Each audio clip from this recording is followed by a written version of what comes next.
নমস্কার বন্ধুরা, আজকে একটা নতুন ভিডিও নিয়ে চলে এসেছি। আপনারা অনেক ধরনেরই বেগুনি খেয়েছেন, কুমড়ো, বেগুন, আলু। আজ আমি বানাবো পটল দিয়ে। দেখুন কিভাবে বানাচ্ছি। তার জন্য নিয়ে নিচ্ছি বেসন, নিয়ে নিলাম বড় চামচের 4 চামচ বেসন। এটা মচমচে করার জন্য দিয়ে দিলাম 1 চামচ কর্নফ্লাওয়ার। কর্নফ্লাওয়ার আর বেসনটাকে ভালো করে মিশিয়ে নিলাম। ছোট চামচ 1 চামচ লবণ, আপনারা পরিমাণ মতো দেবেন। দিয়ে দিচ্ছি হলুদ পরিমাণ মতো, আমি দিলাম ছোট চামচের 1/2 চামচ।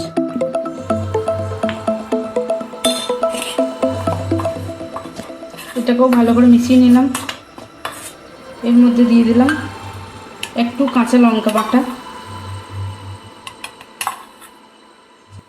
একটু দিয়ে দিচ্ছি কালো জিরে, আর দিয়ে দিচ্ছি খুব অল্প একটু চিনি। এই চিনিটা দিলে খুব মরমরে হবে। অল্প জোয়ান হাতে ঘষে এর মধ্যে দিয়ে দিলাম যাতে ফ্লেভারটা ঠিকঠাক আসে। এই শুকনো উপকরণগুলো ভালো করে মাখিয়ে নিলাম। এর মধ্যে দিয়ে দেবো জল।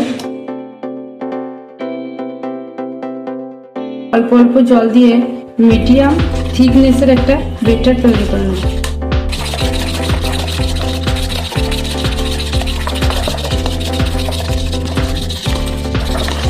এটা ভালো করে ফেটানো হয়ে গেছে। দেখুন এইরকম থিকনেস, বেশি মোটা করলে ভালো হবে না, এরকম থিকনেসের করলে সব থেকে ভালো হবে।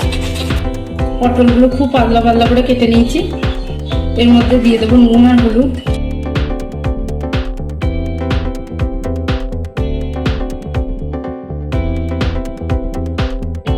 মাখিয়ে নেব।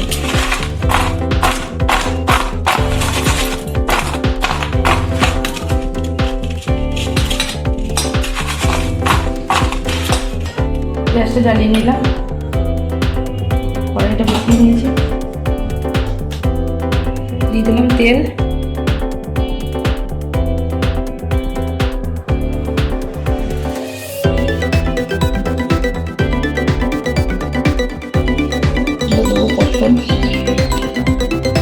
তেল গরম হয়ে গেছে।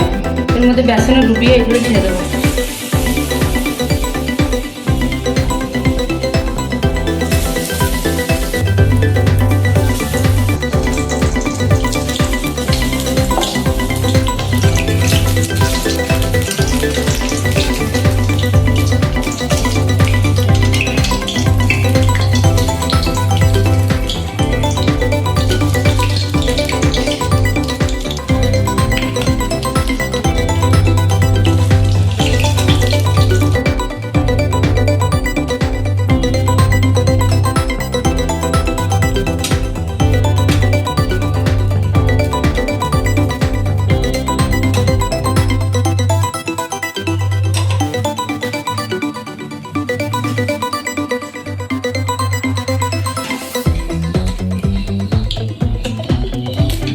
ভালো করে ভাজা হয়ে গেছে, তাই তুলে নিচ্ছি।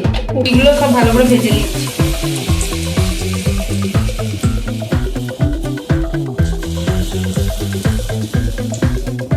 ভাজা কমপ্লিট হয়ে গেছে। এবার দেখুন কিরকম কুড়মুড়ে হয়েছে। একটা ভেঙে দেখাচ্ছি।